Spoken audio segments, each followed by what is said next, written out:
प्रत्येक बापाला आपली मुलं प्रेमळ वाटतात, हे वाटतात, आनंदी राहावे असं वाटतात. पण मुलापेक्षा थोडं जास्त बापाचं प्रेम मुलीवर असतं.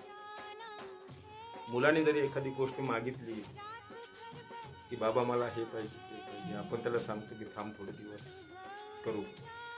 पण जर ती मुलीने मागितली ना,